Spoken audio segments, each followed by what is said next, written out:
मध्य प्रदेश कांग्रेस के वरिष्ठ नेता और पूर्व मंत्री आरिफ अकील का सोमवार सुबह निधन हो गया। वे पिछले कई समय से हार्ट संबंधी परेशानियों से जूझ रहे थे। उन्हें रविवार रात ही भोपाल के अपोलो सेज हॉस्पिटल में भर्ती कराया गया था। आपको बता दें कि आरिफ अकील को पिछले साल हार्ट में दिक्कत हुई थी, जिसके बाद 2023 की शुरुआत में ही उनकी तबीयत बिगड़ गई थी। जांच में सामने आया था कि उनके हार्ट में बड़ा ब्लॉकेज है।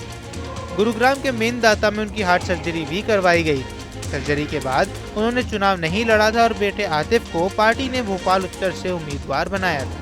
बताया जाता है कि आरिफ अकील 1990 में भोपाल उत्तर विधानसभा सीट से विधायक चुने गए थे। वे इस सीट से निर्दलीय चुनाव लड़े थे। सन 1998 से लेकर 2018 तक इस सीट पर आरिफ अकील ही जीतते रहे। इस सीट से 6 बार विधायक रहने के बाद इस बार उनके बेटे इस सीट से जीते। कमलनाथ सरकार में वे मंत्री भी रह चुके हैं। उन्होंने अल्पसंख्यक वर्ग के कल्याण के लिए लगातार कार्य किए। वहीं उनके निधन से राजनीतिक गलियारों में शोक की लहर है।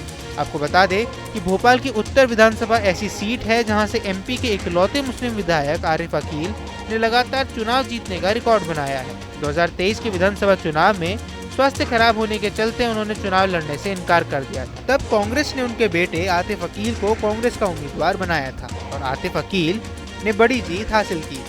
शेरे भोपाल के नाम से पहचाने जाने वाले आरिफ अकील के इंतकाल की खबर से शहर में शोक की लहर दौड़ गई है। भोपाल वासियों के चहीते आरिफ अकील बेहद साधारण जीवन जीते थे। अपने विधानसभा क्षेत्र के कई इलाकों को उन्होंने ही बसाया था और कई बेघर लोगों को उन्होंने मकान दिलवाए थे। भोपाल की उत्तर विधानसभा सीट से लगातार 40 साल तक सियासत करने वाले आरिफ अकील कांग्रेस शासनकाल में 2 बार मंत्री भी रह चुके।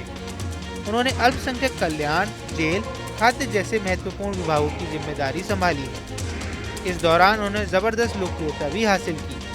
मध्य प्रदेश की भोपाल उत्तर विधानसभा सीट पर सबसे पहले 1977 में चुनाव हुए। उस वक्त जनता पार्टी के हामिद कुरैशी ने चुनाव जीता था। 1980 में हुए चुनाव में भारतीय राष्ट्रीय कांग्रेस के रसूल अहमद सिद्दीकी ने चुनाव में जीत दर्ज की थी और 1985 के चुनाव में भी सिद्दीकी ने ही चुनाव जीता था। हालांकि 1990 के चुनाव में आरिफ अकील निर्दलीय चुनाव मैदान में उतरे थे और पहली बार में चुनकर आ गए, लेकिन 1993 के विधानसभा चुनाव में वे बीजेपी के रमेश शर्मा से चुनाव हार गए। 1998 में कांग्रेस के टिकट पर आरिफ अकील ने बीजेपी से यह सीट वापस छीनी और 2003, 2008, 2013 और 2018 में आरिफ अकील इस सीट से लगातार चुनाव जीतते रहे। इस दौरान बीजेपी ने कई चेहरों को मैदान में उतारा, लेकिन हर बार जीत कांग्रेस की ही हुई।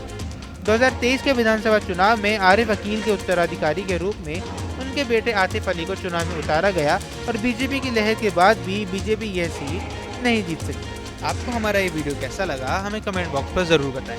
देश दुनिया की तमाम खबरों के लिए न्यूज स्टेट चैनल को सब्सक्राइब करना न भूलें। न्यूज नेशन अब व्हाट्सएप पर खबरों की ताजा अपडेट के लिए न्यूज नेशन के इस QR कोड को स्कैन करें।